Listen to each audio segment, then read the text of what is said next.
백내장 수술은 너무 잘 돼 있다, 렌즈도 잘 있다, 문제가 없다라고 그런 말만 듣고 오시는 경우가 많거든요. 시력이 1.0이 아니라 0.8, 0.7이 나오셨다. 가능합니다. 왜 그러냐면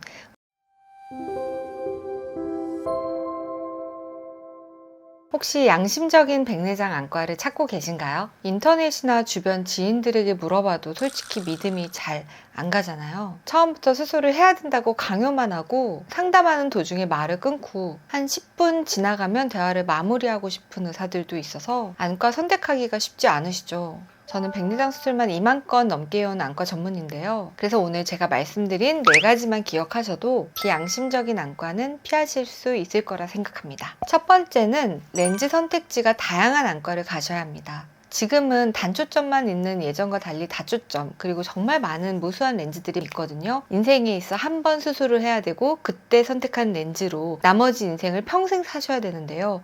이 중요한 렌즈를 결정할 때에는 렌즈 선택지가 다양해서 내 눈에 맞는 렌즈가 어떤 렌즈인지를 잘 골라줄 수 있는 안과를 찾으셔야 합니다. 예를 들어 단초점을 하면 내가 컴퓨터를 하거나 핸드폰을 볼 때도 돋보기를 쓰셔야 되거든요. 그런데 이제 다초점을 하시면 핸드폰도 컴퓨터도 자유자재로 안경을 쓰지 않고 하실 수가 있죠. 그렇다고 해서 단초점을 너무 나쁘고 다초점이 무조건 좋다는 건 아니지만요. 기본적으로 환자분이 선택할 수 있는 렌즈 선택지가 다양하다는 것을 알고 수술을 하시는 것이 중요하다 생각합니다. 왜냐하면 제가 최근에 수술해드린 환자분이신데 이분은 한쪽을 이미 다른 병원에서 단초점을 하고 오셨었습니다. 굉장히 고도근시로 아주 안 좋게 수술을 해놓으셨어요. 그래서 가까운 것도 이렇게 보셔야 되고 결국에는 안경을 하루 종일 쓰셔야 되는 상황에서 반대쪽 눈을 저한테 수술을 받으러 오셨는데 처음에 단초점만 하시고 싶어 하셨거든요. 그런데 제가 다초점을 설명드리고 결국에 다초점을 해보시고 느껴보셨더니 확실히 다초점과 단초점은 다르구나, 다초점이 더 많은 거리를 볼 수 있어서 편안하구나 하고 그 차이를 확실히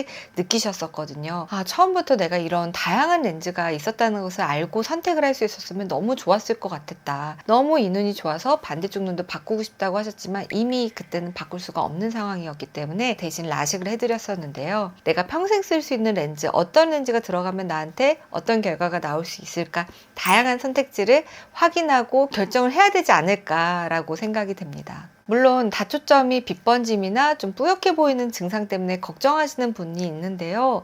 각막과 망막이 굉장히 건강하시다면 그런 증상이 나타나질 않고요. 점점 빛번짐이 적고 선명한 쪽으로 가는 다초점들이 많이 나오고 있거든요. 각막과 망막이 좋지 않으신 분들은 또 그분한테 맞는 좀 더 선명한 다초점 렌즈가 있습니다. 딱 한 번의 수술 평생 써야 되는 렌즈이기 때문에 내가 어떤 렌즈를 넣을 수 있는지 다양한 렌즈들을 다 설명을 듣고 선택할 수 있는 그런 병원을 가시면 좋겠습니다. 두 번째는 상담 시간을 좀 체크해 보시는 게 좋겠습니다. 저는 백내장 렌즈를 선택할 때는 상담 시간이 조금 길어야 된다고 생각을 하거든요. 주로 하시는 것이 독서를 많이 하시는지 밤운전을 많이 하시는지, 그리고 앞으로 기대하는 시력, 내가 어떤 거를 꼭 잘 보고 싶다고 하신다든지 그런 것들을 충분히 대화를 해야 됩니다. 저는 환자분이 질문이 없을 때까지 계속 상담을 해드리는 편인데요. 대부분은 이제 빨리 환자를 봐야 되기 때문에 상담 시간이 좀 짧은 편이 많고요. 나한테 맞는 렌즈들이 어떤 옵션들이 있는지 다양하게 설명을 듣지 못하고 심지어 그 안과는 한두 개의 렌즈만 사용을 한다든지 의사와 직접 렌즈를 결정하지 않고 상담사와 렌즈를 고민한다든지 이런 경우가 있습니다. 그렇지만 그 환자한테 적합한 렌즈를 찾아주는 것은 굉장히 어려운 분야이기 때문에 안과 의사조차도 굉장히 고민해야 되는 부분이어서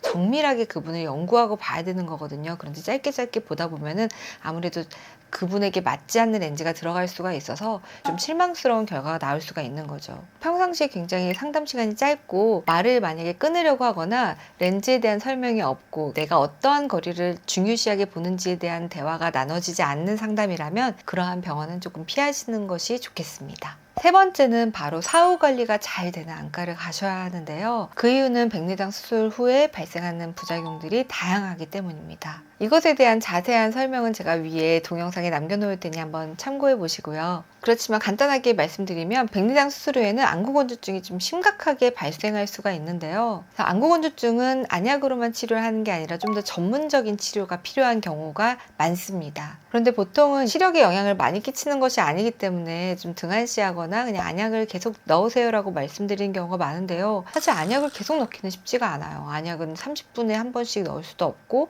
한 번 넣으면 넣으면 30분밖에 효과가 없고요. 그리고 꾸준히 넣어야지만 효과가 있기 때문에 안약으로 안구건조증이 치료되기란 쉽지가 않거든요. 저는 안구건조증이 있으시면 그냥 안약만 넣으시라고 하지 않고 누전폐쇄술이나 눈꺼풀 마이봄샘 치료나 IPL까지 다양한 안구건조증 치료를 하고 있는데, 그렇게까지 해야지만 안구건조증이 좋아지는 분들이 많으십니다. 그래서 이런 건조증 치료까지 잘 해드릴 수 있는 병원인지를 확인해 보시는 게 좋겠습니다.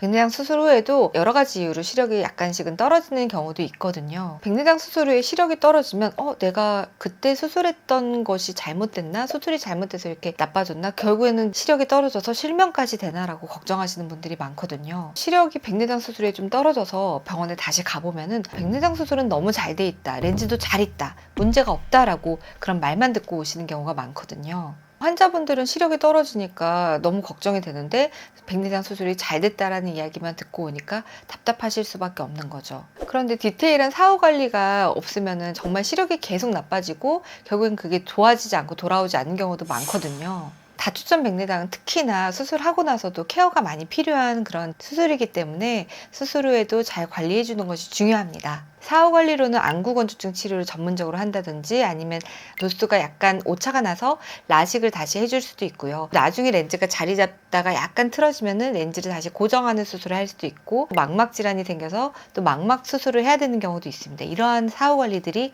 중요하기 때문에 이런 사후 관리가 가능한지를 확인해 보시는 것이 좋겠습니다. 네 번째는 검안사가 실력이 있는 안과에 가셔야 합니다. 우리가 분명히 굉장히 수술을 잘하시고 많이 하시는 선생님한테 수술을 받으셨는데 시력이 1.0이 아니라 0.8, 0.7이 나오셨다. 가능합니다. 왜 그러냐면 우리가 눈에 넣는 렌즈의 도수는 의사 선생님이 실력이 중요한 것이 아니라 바로 검안사의 실력이 중요하기 때문이죠. 초짜 검안사가 이거를 대충 찍는다든지 해서 렌즈 도수가 다른 렌즈가 나온다고 하거나, 검사기계 자체가 또 오래된 검사기계만을 사용하는 안과라고 하면 도수가 잘못된 렌즈를 넣을 수도 있는 거죠. 눈에 평생 들어가는 렌즈이기 때문에 도수가 딱 맞는 렌즈가 들어가야 되는데요.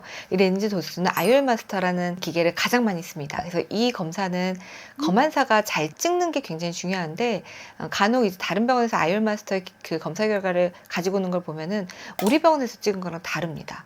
그러면 이분은 다른 렌즈가 들어갈 뻔한 분이고요. 그리고 난시도 정확하게 찍히지 않으면 어떤 병원은 난시를 조금 넣거나 어떤 병원은 난시를 많이 넣거나 이렇게 다른 렌즈를 넣을 수가 있겠습니다. 안과 의사가 정말 실력이 뛰어나고 수술을 굉장히 깨끗하게 잘한다고 하더라도 잘못된 렌즈를 검안사가 검사를 해서 선택이 된다 그러면 결국에는 이 모든 과정이 틀어져 버리게 되는 거죠. 결국엔 시력이 잘 안 나오게 되는 거고요. 그래서 저는 이 아이올마스터라든지 렌즈를 결정하는 데 중요한 검사를 찍는 검안사는 일정 기간 경력이 쌓인 후에 테스트를 거쳐서 선정된 검안사만 이 검사를 찍게 하고 있고요. 특히나 난시는 정말 오차가 많이 나는 검사이기 때문에 세 가지 기계를 다 찍게 하고, 그 세 가지 기계가 일치하지 않으면 일치할 때까지 수십 번을 반복해서 여러 번을 찍곤 합니다. 만약 어떤 병원을 가셨는데 계속 똑같은 검사를 정말 여러 번 찍고 기계가 굉장히 많이 있어서 그 기계들의 검사를 다 하는 안과다고 하면 왜 이렇게 자꾸 찍어? 이거 신뢰가 없는 병원이 아니야? 라고 생각하실 수 있는데, 그게 아니라 정말 일률적으로 똑같은 검사가 나올 때까지 여러 번 더 노력해서 찍는 거라는 거를 아셨으면 좋겠습니다. 도수를 결정하는 검사라는데 검사가 몇 개 없고 한 번 찍고 그냥 끝난다든지 검사 시간이 굉장히 짧으면 세심하지 않게 보는 거일 수도 있습니다. 그래서 여러 번 찍는 게 숙달이 되지 않아서 여러 번 찍는 게 아니라 오히려 정확한 그런 검사 결과를 내려고 하는 거기 때문에 이제 좀 오해하실 수 있어서 말씀을 드렸습니다. 오늘은 백내장 수술할 때 어떤 것을 고려해서 안과를 선택해야 되는지에 대해서 말씀을 드렸는데요. 정말 평생 넣는 단 하나의 렌즈 잘 골라야 되겠죠. 첫 번째는 다양한 렌즈에 대해서 선택지를 많이 알려드리는 안과를 선택하시는 게 좋겠습니다. 그래서 그 안과가 다양한 렌즈를 쓰고 있는지를 보시는 것이 중요하겠고요. 두 번째는 상담 시간이 길어야 됩니다. 어떤 라이프 스타일과 어떤 거리를 잘 보고 싶은지, 그리고 내 눈에 맞는 적합한 렌즈가 어떤 것인지를 직접 의사와 얘기를 해야 되고요. 그러려면 상담 시간이 길어질 수밖에 수밖에 없겠습니다.